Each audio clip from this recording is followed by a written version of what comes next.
Our journey to Jubilee Tower begins on the slopes of Moel Fammau, where a well-trodden path leads us upwards to the summit. The hills we see today are mere shadows of their former selves, having been worn down over the eons by the action of ice, rain and wind. Regarding the name of this most prominent hill, which stands 1,820 feet tall, traveller and novelist George Borrow, writing in the 1850s, recalled, "As I stood gazing upon the hills, a ragged man came and asked me for charity. 'Can you tell me the name of that hill?' said I, pointing. 'That hill, sir,' said the beggar, 'is called Moel Fammau. I ought to know, as I was born at its foot.'" Today, Jubilee Tower stands in ruin, although visitors come here in their thousands every year to catch a moment of its mysterious history. And we've reached Jubilee Tower. Follow me in, let's have a look.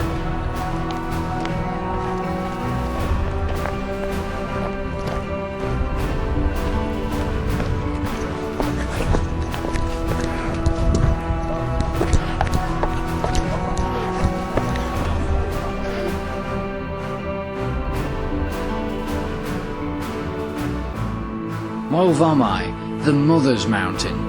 In Celtic mythology, fairies and goddesses were called mothers, hence Mother's Mountain, the mountain where the fairies live.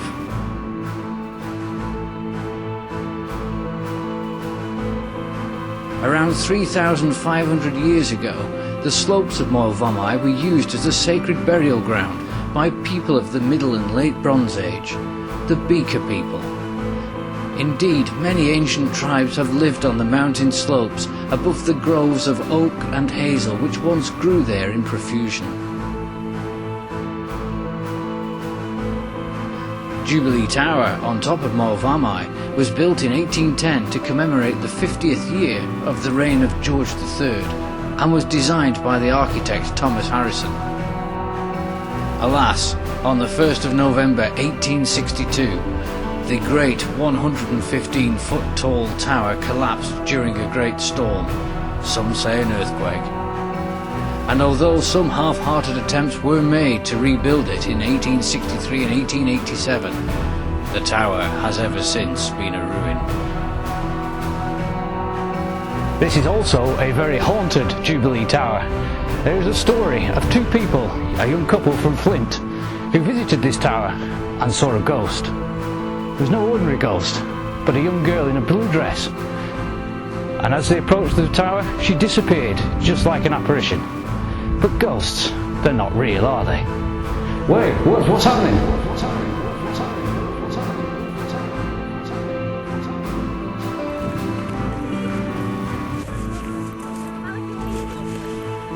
Jubilee Tower holds another secret too. A secret that thousands of visitors miss every year when they reach the summit. And this is it, the secret tunnel underneath Jubilee Tower. But what is this tunnel? Nobody really knows. Here it is, down here. Possibly where the kings used to come to hide from the goblins. Or maybe the goblins used to go in to hide from the kings. Let's have a look.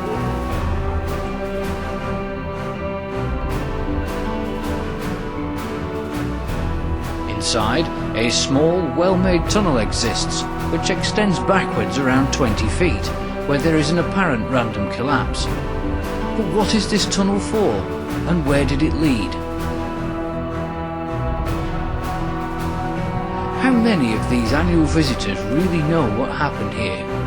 How many know of the sacred burial grounds, the Beaker people, and the other ancient tribes? How many really know of King George III's Jubilee Tower, its hauntings and its secret tunnel? I wonder. And that's it from Jubilee Tower. Hope you enjoyed this presentation. Until next time.